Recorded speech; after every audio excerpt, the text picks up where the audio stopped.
Meharry Living Learning Center really captures the essence of this historically black college and really making it more embedded in the community. And I think really, responding well to the change that is and the pressures that are happening, in and around the neighborhood. To me, this was a much needed effort that actually got executed on budget, within a tight budget, that was providing much needed housing to make sure that they can actually not only retain the talent that they have and are educating, but also attract the other talent that actually wants to be in the medical field. It has to have an impact on the future of those students. If you believe that they can come out of school with less debt, they can come out of school with less worry, you have the ability to attract candidates who might not otherwise be able to go.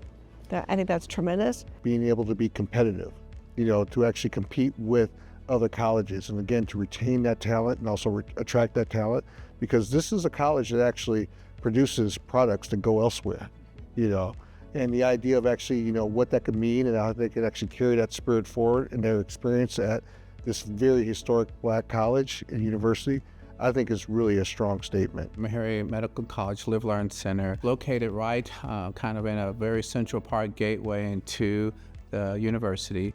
It's about a little over 100,000 square feet and about 126 beds. And the primary focus was to provide a living environment for their students. So many of their physicians and upcoming doctors and students were having a hard time finding housing, which in some cases prevented them from even being able to attend the university. What the building has achieved architecturally really is starting this gateway into the campus. They've been really, up until just recently, hadn't had a lot of new construction. What they're doing now has been very intentional. So what this building has actually continued to is actually the overall planning for this whole area.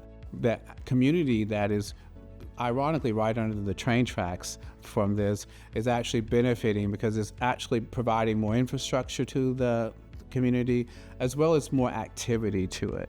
Because of the campuses that are nearby, this actually also provides more contiguity, I guess, as far as the relationships together with it. The one thing I really want people to pay attention to as far as architecturally is how we were able to use materials in a cost-efficient way, but to pull off a real sleek and modern building that was able to provide this actual boundary for the campus. We used materials that we felt were more complementary, but not like a wow, here's me kind of approach to it. The entire layout of it was that way, the sleekness of it, and a lot of it was always thoughtful in considering how the cost would impact it. We wanted a building that could also be something that they could use in the future maybe as a sets a tone for the rest of the campus.